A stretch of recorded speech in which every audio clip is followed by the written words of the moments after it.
Prepárate para iniciar este día conectándote a la verdad. Nuestro deseo es desarrollar, a la luz de las Escrituras, una auténtica cosmovisión cristiana. Te invitamos a vivir en obediencia a la palabra una vida coherente con el Evangelio de Cristo, la única verdad que puede hacerte libre. Bienvenidos a Conectados al Camino, siempre en movimiento. Qué grande amor y redención es Cristo. No hay nada más que el cielo pueda dar. Mi rectitud, mi libertad y gozo, mi gracia es Él, mi eterna y dulce paz. Me aferro a Él, Jesús es mi esperanza. Vivo en Él, por siempre suyo soy. Asombroso es cantar, mío es en verdad. No soy yo, sino Cristo en mí. Excelente mañana para toda la linda radioaudiencia y así poder disfrutar de su programa bíblico Conectados al Camino, siempre en movimiento. Sea la palabra del Señor, sea la paz del Señor a usted también, rodeándole donde quiera que usted esté. Hoy estamos a lunes 29 de enero de este año 2024. Vamos a estar laborando para usted Adriana Coello en la producción y quien les habla, su hermano y amigo Henry Rodríguez. Iniciamos desde ya con la oración Nos Conecta. Padre nuestro, te damos muchas gracias por tu infinito amor y misericordia. Tú eres bueno, santo, fiel, bondadoso, misericordioso, justo, eterno, inmutable. Solamente a ti damos la gloria y la honra y pedimos que esta mañana tú uses tu palabra para hablar directamente a nuestros corazones y hacer que la gloria de Cristo resplandezca, que podamos amarlo a Él, buscarlo, anhelarlo, esperar su regreso como Él manda. En el nombre de Jesús. Amén. Llegamos a nuestra sección. Una frase, una reflexión. Dios es paciente, pero no será así para siempre. Confía en Jesús mientras puedas. Dios es sumamente paciente y lento para la ira, pero su paciencia no durará para siempre. Los líderes de Israel despreciaron repetidamente el llamado del Señor a la fe y al arrepentimiento, y al final no heredaron la salvación. Recordemos que Dios no será para siempre paciente con el impenitente, así que debemos confiar en Jesús mientras aún respiremos y llamemos a los demás a hacer lo mismo. Hasta aquí una frase, una reflexión. Y su programa bíblico Conectados al Camino, siempre en movimiento. En esta semana final del primer mes del año, en nuestra sección Caminando con Jesús, iniciaremos una serie nueva de 3 días consecutivos, la cual se encuentra enmarcada dentro del Sermón del Monte y mostrada en el Evangelio de Mateo, que ha sido nuestra base durante todo este mes. Dicha serie tiene por título Jesús y las concesiones inmorales, la cual abarca textos desde Mateo capítulo 5, versículos 21 hasta el 42. Y para desarrollar toda esta serie, por demás muy interesante, tenemos al invitado de esta semana, nuestro querido hermano Alejandro Mirabal, quien es coordinador académico del Seminario Reformado Latinoamericano Barquisimeto y miembro de la Iglesia Bautista Reformada Barquisimeto. Mi estimado Alejandro, todo el equipo de Conectados al Camino te da la bienvenida. Gracias, hermano. Una bendición estar una vez más acá. Hermano Alejandro, según el título de la serie Jesús y las concesiones inmorales, como preámbulo, ¿qué concesiones estaremos analizando y con cuál vamos a dar inicio en este día? Sí, bueno, vamos a hablar de las concesiones inmorales, específicamente de la ira, de la lujuria y de la venganza personal. Hablamos de concesiones porque son pecados que nosotros pensamos que no son pecados. Ese es el punto. Y entonces damos ciertas libertades, ciertas licencias, porque no creemos que sea tan malo. Las concesiones son nuestras, pero son inmorales. Entonces hablaremos de la ira, hablaremos de la lujuria, hablaremos de la venganza personal, pero específicamente hoy acerca de la ira. Perfecto. Y ese es el tema de hoy, dentro de esas concesiones inmorales, Jesús y la ira. Y eso está enmarcado también, como hemos dicho previamente, en Mateo, en el Evangelio de Mateo. Y específicamente tenemos hoy Mateo capítulo 5. Y esa parte específica la encontramos en los versículos 21 al 26, en la cual vamos a dar lectura. Dice la Escritura en Mateo capítulo 5, versículo 21 al 26.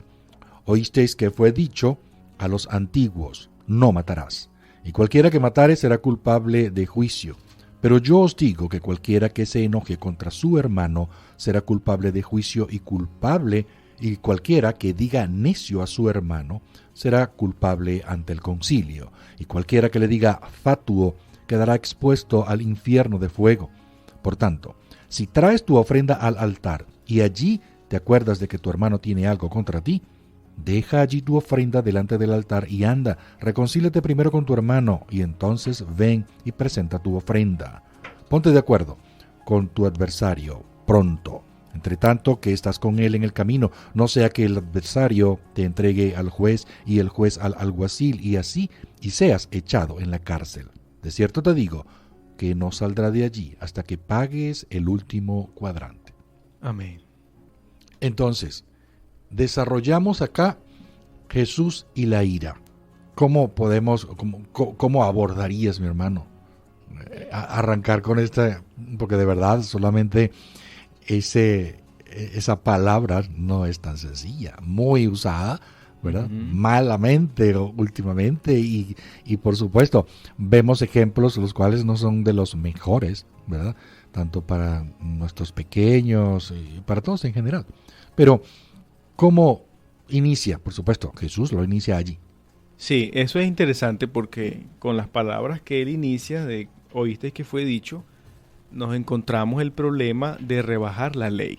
Eso es lo que debemos considerar para iniciar, porque era el problema de los fariseos, de los líderes religiosos de aquella época, y sigue siendo el problema de nosotros hoy en día, que la ley es clara, la palabra de Dios es clara, pero nosotros la rebajamos para que a nuestra conveniencia, para que luego nosotros podamos sentir de que estamos cumpliendo con los estándares de Dios.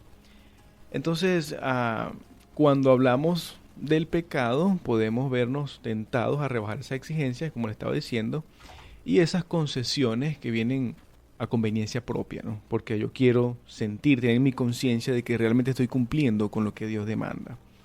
Y eso es algo clásico en el tema de la ira y del homicidio, como está Jesús hablando aquí en Mateo capítulo 5. O sea que el problema de allí era que el sexto mandamiento, que es muy claro en la Escritura, que dice no matarás, entonces los líderes religiosos lo explicaban y lo entendían de la manera que solamente era el acto físico.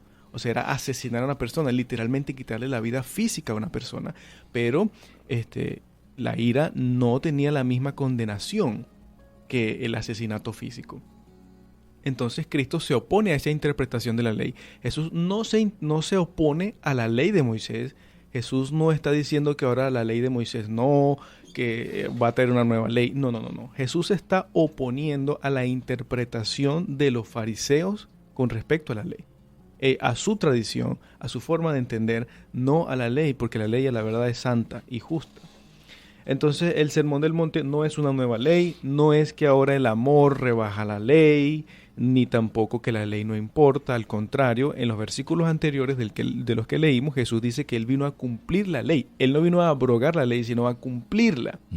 Entonces eso de plano nos lleva a pensar de que no es que Él está entonces contradiciendo el Antiguo Testamento, ni que están cambiando las cosas de ahora radicalmente. No, bueno, y eso es interesante, ¿no? Cómo es que Él cumple la ley, cómo es que Jesús es el cumplimiento de la ley.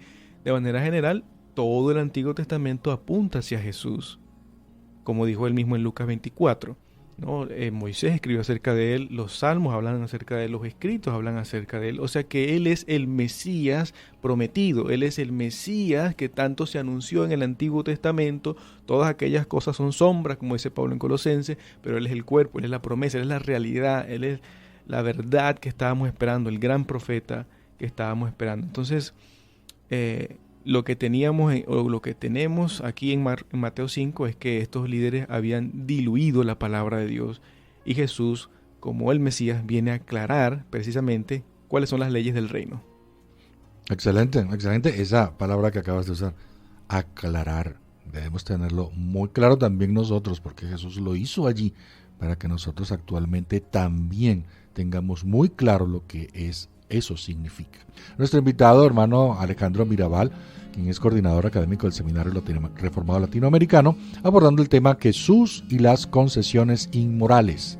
Mi hermano, continuamos con este análisis, específicamente Jesús y la ira. Sí. Bueno, estamos entonces en Mateo capítulo 5, para todos los que nos escuchan. Mateo capítulo 5, versículos 21 al 26. Ahí Jesús enseña que el significado del sexto mandamiento es más amplio de lo que algunos creen, de lo que algunos suponen. Y en el versículo 22, ya lo leímos, queda claro que el juicio divino se pronunciará contra aquellos que se enojan y dicen cosas dañinas, no solamente contra aquellos que cometen el acto de asesinato como tal. Entonces, en el infierno estará lleno de gente que nunca derramó una gota de sangre. No sé si alguna vez yo he escuchado mucho esto, no es que yo soy incapaz de matar, yo no asesino, mi familia es una familia muy educada. Pero saben que el infierno estará lleno de gente que siempre fue iracunda, de gente que fue maldiciente, y eso sí vemos mucho en nuestra sociedad. Y Jesús está siendo bastante extremista, bastante radical, es la palabra correcta, con lo que está enseñando, y es curioso porque él pudo usar una palabra más fuerte para hablar de la ira, él pudo usar una palabra que va más orientada a esa furia espontánea, esas explosiones de ira que nosotros vemos. Hay una palabra en griego que se utiliza para eso, pero Jesús está usando la palabra enojo, o sea, es lo que nosotros vemos cotidianamente, es el enojo que nosotros vemos cotidianamente, esa sensación o esa emoción que surge de un juicio moral que estamos haciendo, ¿no? Percibimos que alguien nos está ofendiendo, que hemos sido ultrajados, entonces surge ese enojo, o como un autor dijo, esa ira es la expresión de un sentimiento de desagrado, o sea, algo nos desagrada, pero ese sentimiento de desagrado va acompañado de un antagonismo, o sea, hay una rivalidad entre dos personas. ¿Cómo se expresa ese sentimiento de desagrado? O sea, ¿cómo expresamos la ira? Bueno, algunos lo expresan con palabras, otros sin palabras. Esto es lo delicado del asunto. Jesús está apuntando al corazón. Entonces, algunos lo expresan sin palabras, pero pueden hacer gestos, pueden hacer acciones. Yo estoy seguro de que usted que me escucha ha visto a alguien golpear la mesa, lanzar algo y no ha dicho nada, pero eso son expresiones de ira. Eso es lo que Jesús está diciendo acá. Y mostramos también, por ejemplo, ese antagonismo evitando a la persona. Tengo un conflicto con esta persona, la evito. Eso puede dar un vestigio de que es ira, ¿no? O sea, puede estar indicando de que hay ira, de que hay un enojo pecaminoso. Y a través de los pensamientos, mi hermano. Y a través de los pensamientos, por supuesto que sí. Otros muestran su ira con las palabras, ¿no? Esto también es común. Y son palabras como las que Jesús utilizó allí. Necio o fatuo. Ambas palabras son sinónimas realmente, significan algo como cabeza hueca. O sea, está como ofendiendo la inteligencia de la otra persona y dicen los especialistas que eran comunes en los tiempos de Jesús. O sea, esto no era una palabra rebuscada que Jesús pensó que solamente decía una clase de la sociedad, la clase más baja. No. Estas eran palabras comunes para todos en esa época. Y Jesús está entonces diciendo, hay mucha gente pecadora, hay muchas concesiones inmorales que se están dando en nuestra sociedad, pero sepan que son dignas del infierno, tanto como el asesinato. Entonces nosotros no tendríamos necesariamente que pensar en esas dos palabras, necio y fatuo, porque en nuestra cultura puede que se utilicen otras. Entonces nosotros tenemos que analizar las palabras que utilizamos que desprestigian a otra persona, que atentan contra la dignidad de otro ser humano. Esas son las palabras. Y una vez más, me gusta siempre decir esto, no nos vayamos por las ramas. A veces uno dice, no, lo que pasa es que esas son palabras de cariño. Nosotros expresamos eso en broma y estamos hablando con otra persona y sabemos, hay esta confianza. No, pero Jesús está hablando de palabras que se pronuncian cuando hay odio en el corazón. Eso es muy diferente. O sea, no nos vamos por las ramas. Todos sabemos que cuando tenemos ira, cuando expresamos odio, cuando guardamos ese sentimiento en el corazón, podemos decir algunas palabras que no son por cariño. No confundamos las cosas. No es por confianza. Es un odio que se está expresando de algo que viene desde el corazón. Entonces, ahí viene una vez más la gente a decir, no, lo que pasa es que la ira que yo tengo es una ira buena, es una ira santa, es una ira movida por lo justo, y otros dicen, pero Jesús tuvo ira, entonces nosotros vemos que Jesús purificó el templo, yo tengo esa ira de Jesús, yo tengo esa ira de Jehú, yo tengo ese celo por Dios. O bueno, Jesús le dijo necio a los fariseos, utilizó la misma palabra, él le dijo necios, les dijo necios, literalmente. Entonces dice, Jesús es sin pecado, y él le dijo necio a unas personas, yo también puedo decirle necio a otras personas. Entonces, una vez más, es como querer quedarse en las excepciones, en los casos que son particulares, y nosotros querer justificar nuestro propio pecado. Pero debo ser honesto en este punto, debemos ser honestos y decir que no toda ira es mala. Ciertamente no toda ira es mala, porque primeramente Dios tiene ira. La Biblia dice que Dios está airado contra el impío todos los días, y la ira de Dios es justa, es santa, porque Él es santo, Él es justo, ¿verdad? Jesús mostró ira en la purificación del templo. Pablo también dijo que airados pero no pequéis. O sea, hay una cierta manera en la que uno se puede airar que sea justificable. Pero como diría alguien, la mayoría de los casos no es esa la ira que nosotros expresamos. ¿Cómo podemos darnos cuenta? Bueno, alguien dijo simplemente que cuando ese enojo surge por la violación de la ley de Dios, es un enojo correcto. O sea, surge por la ley de Dios, la violación de la ley de Dios. Y además es un enojo autocontrolado. No es algo que yo me desespero, que digo cosas reaccionando. No es algo que se toma personal, sino que una vez más, surge por la violación de la ley de Dios y es un enojo autocontrolado donde hay dominio propio para decir, para pensar y para actuar. En ese punto podemos nosotros decir, tenemos un tipo de enojo santo, correcto. Qué bueno. Qué bueno hacer esa aclaratoria, mi hermano, porque para eso estamos acá, para educar dentro de nuestro lineamiento bíblico con todo esto, para que podamos estar al tanto de que cada día nosotros tenemos que darnos cuenta de esa ira que por momentos viene a afectarnos y que tenemos que estar muy vigilantes de que esto no llegue a ocurrir. Va a estar allí latente, pero va a depender de nosotros, de nuestra comunión con nuestro Señor, de que eso pueda estar bien retirado. Continuamos con nuestro tema sobre Jesús y las concesiones inmorales, específicamente hoy que hemos iniciado dicha serie con Jesús y la ira. Hermano Alejandro, con esta apasionante parte de la serie. Seguimos, mi hermano.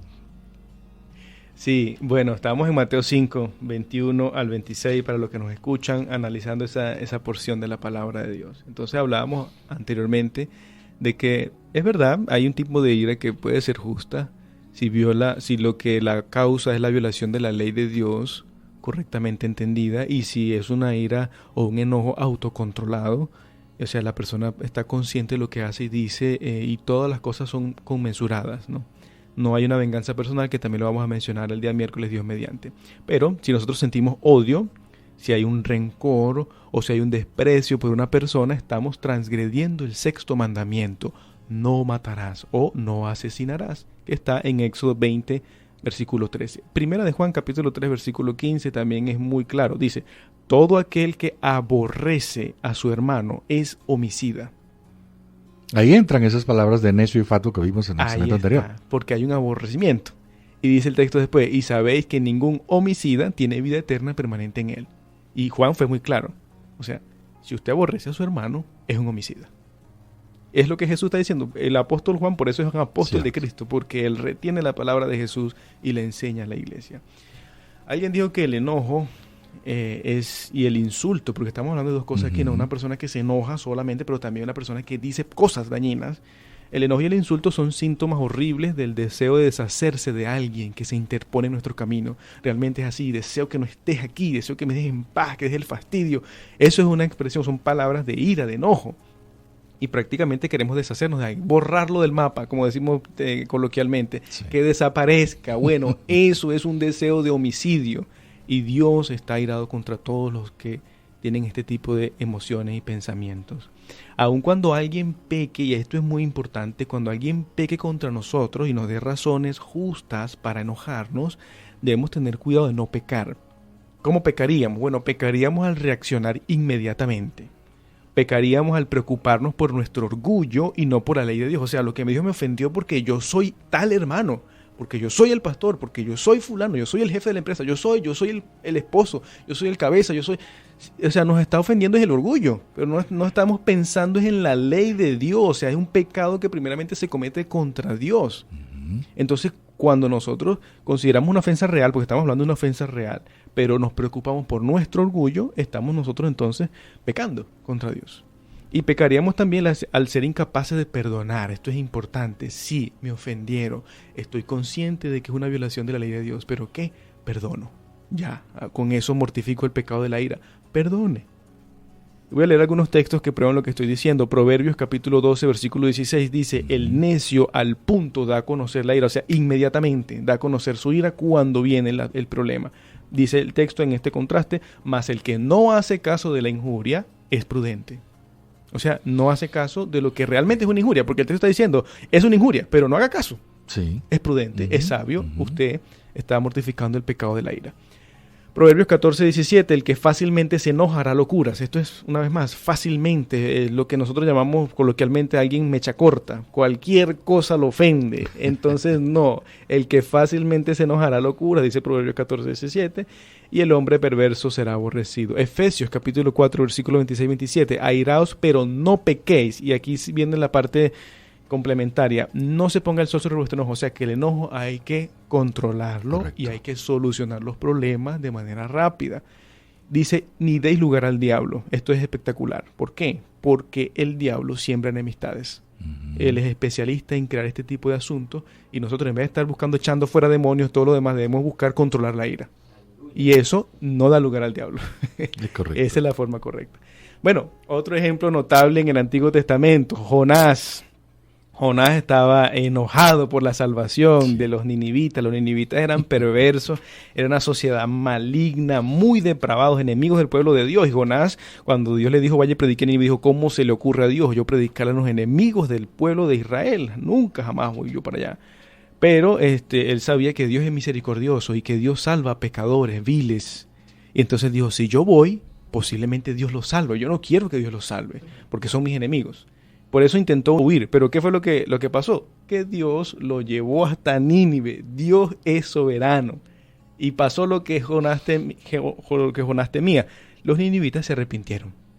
¿Qué problema? Entonces Jonás se enojó mucho, fuertemente, y dijo, supuestamente por una causa justa, ¿no? Sí, según su entendimiento. Y se enojó tanto y dijo unas cosas malas. Y el Señor le dice, Jonás, es bueno que te enojes tanto.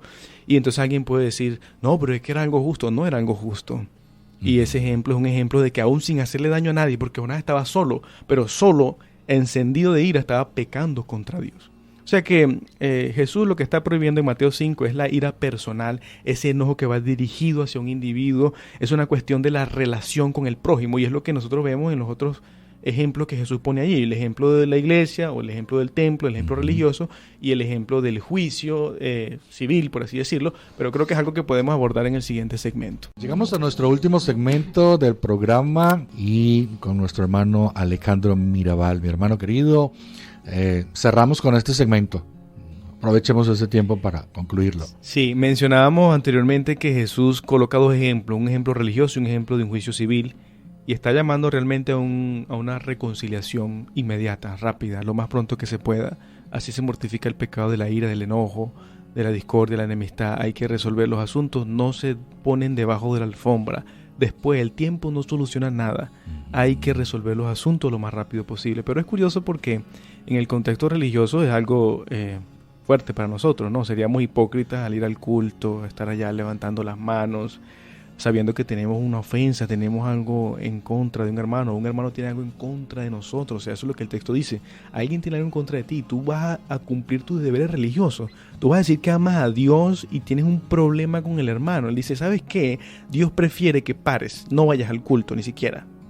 Ve y arregla con tu hermano, es importante. O sea, esa faceta, esa fachada de religiosidad, Dios no se la cree. Arregla tu problema con tu hermano y después vas al culto. Después haces tus deberes religiosos. Y nosotros dijimos, wow, Jesús está haciendo eso. Sí, Jesús está haciendo eso porque es importante, porque estás pecando contra Dios. Y por eso es extraño, es algo realmente impensable escuchar entre cristianos, no, es que yo no le hablo a tal hermano. ¿Cómo? ¿Cómo que no le hablas al hermano? Tú has leído la palabra de Dios, lo que Jesús te dice. Estás guardando un rencor allí que es dañino, es pecaminoso. Arregla tu asunto. No voy a esperar que el tiempo lo solucione. El tiempo no soluciona nada. No. Hay que ir y hablar las cosas personalmente, con amor. ¿Sí? Si usted necesita un intercesor, búsquelo, como hizo Filemón con Pablo y Onésimo, ¿no? O sea, hay un intercesor ahí, ayúdame, Sí. que no podemos hablar, tenemos este conflicto, busque al pastor, un hermano, una hermana, quien sea que sea un cristiano honesto, que busque de Dios y arregle el conflicto, pero esa frase es muy despreciable. Algunos se escudan diciendo, es que el que falló fue él. Ajá. Y la palabra me dice a mí que si recuerdo que mi hermano tiene algo contra mí. Ujú. O sea, parece que yo soy el ofensor ahí. ¿Y en qué ofendí? En tener enojo, en tener ira, rencor. Esas cosas hay que sacarlas del corazón. Bueno, el otro ejemplo es una ilustración legal. Es muy práctica. Prácticamente enseña que las cuentas se pagan lo más rápido posible. En aquel momento la gente podía ir presa por no pagar. Hoy en día también. Si usted no paga, lo pueden meter preso. O sea que el asunto es que hay que buscar la reconciliación oportuna. Porque el pecado del enojo, de la ira, recuerden una vez más, tiene la misma condenación que el asesinato. Somos pecadores impenitentes si tenemos ira, rencor, enojo en nuestro corazón y no hemos solucionado el asunto. Entonces, al ver nosotros el estándar de Jesús, la ley realmente como es, despojada de todo interpretación maligna de los líderes religiosos de aquella época, nosotros debemos estar claros de que no hay concesiones válidas en el tema de la ira y del enojo. No es que yo soy así, que mi personalidad es así, que a mí me criaron así. Aquí no hay ningún tipo de concesión inmoral. El tema de la ira es claro. Entonces, si somos como los fariseos, vamos a intentar justificar cada escena de ira. No, es que permítame le explico, hermano. Es que es por esto, es por aquello. O vamos a interpretar mal la escritura y tendremos muchas concesiones inmorales. Pero si nosotros atendemos a las palabras de Jesús, debemos reconocer nuestro pecado, debemos confesar nuestro pecado y apartarnos de él. Entonces, al exponernos al sentido pleno de la ley, no queda otra cosa, no queda otro remedio que buscar refugio en Cristo, buscar la gracia de Dios. Solamente la obra de Cristo puede limpiarnos de la ira. Si usted ha sufrido de la ira por mucho tiempo y no ha podido mortificar el pecado, usted lo que necesita es la gracia de Dios, el perdón que Cristo solamente ofrece. Y solamente la obra de Cristo nos libra de otra ira, que es muy dañina también, que es muy letal, y estoy hablando de la ira de Dios. Sí. Solamente la obra de Cristo nos libra de la ira venidera. Entonces, meditemos en eso. La ira de Dios, porque Dios tiene ira, dice la palabra, es justa y es santa. Ahí Dios no se equivoca, Dios no tiene un sentimiento, una emoción pecaminosa, Él es santo. Entonces dice la palabra que Él ha preparado un día en el cual juzgará a los vivos y a los muertos. Y todos estaremos delante de Él. ¿Y saben qué va a usar Dios para juzgarnos? La ley, los 10 mandamientos. Correcto. Y cuando se apele al 6º mandamiento, debemos recordar que también se va a apelar a la ira, al enojo, a esas palabras maldicientes que la gente dice en contra de quien sea, con razón o sin razón. Aquellas personas maldicientes estarán delante de Dios. Y entonces Dios no tendrá por inocente al culpable. Eso es un hecho claro en la Escritura. Gálatas 5:20 y 21 dice que los que practican la ira no heredarán el reino de Dios. No es un juego, aquí no hay ninguna concesión. Por eso es la urgencia de buscar a Cristo, de buscar el perdón, el arrepentimiento de nuestros pecados. Debemos buscar a Él, correr al Señor Jesucristo y, como dice la Escritura, Él nos libra de la ira venidera. Por otro lado, abundan en la Escritura los consejos para dejar la ira. Podemos leer versículos como los que mencionamos, Efesios 4, Santiago 1, 1 de Pedro 4, Proverbios 19. Hay muchos proverbios, pero pienso que aquí es crucial el tema del dominio propio. Hay que aprender a tener dominio propio. Importante. La humildad es importante en el tema de la ira y el perdón, porque finalmente estamos en un mundo caído. Incluso dentro de la iglesia vamos a sufrir agravio, lo que sea, pero hay que perdonar, hay que liberar ese corazón. Consejos prácticos. Bueno, alguien dijo, no sea pendenciero, tenga cuidado con las palabras, no le eche leña al fuego. Número 2, hay que enfrentar rápidamente la ira y el conflicto, no deje los problemas y resueltos. Hay que solucionar. Número 3, prepararse para la tentación. Es decir, recuerde lo que la palabra de Dios enseña, recuerde quién es usted, recuerde lo que Dios hizo por usted, que Dios lo perdonó, todas sus ofensas, por gracia, por amor. ¿No podemos nosotros hacer lo mismo? Claro que podemos. Y finalmente, buscar continuamente la ayuda de Dios en oración, porque este es un pecado que nos asedia. Esto es un pecado serio que no podemos nosotros jugar. No podemos tener una concesión inmoral con el tema de la ira. Así es, mi hermano, excelente, muy bueno, hermosa la explicación, el análisis. Finalizamos esta primera entrega de la serie Jesús y las concesiones inmorales, la cual se basó en Jesús y la ira, nuestra primera parte. Les invitamos para que mañana nuevamente a las 7 de la mañana nos pueda sintonizar para analizar esta segunda parte de esta serie.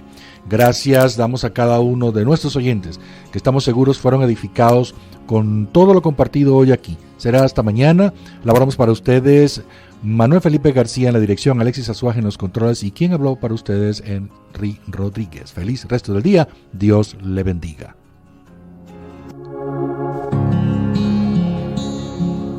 Seguimos avanzando por los caminos de Cristo, decididos a mantener a nuestro Señor Dios como el centro de todo en nuestras vidas.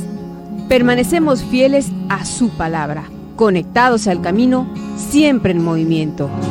Cuando llegue al final, estos labios dirán: no soy yo, sino Cristo en mí.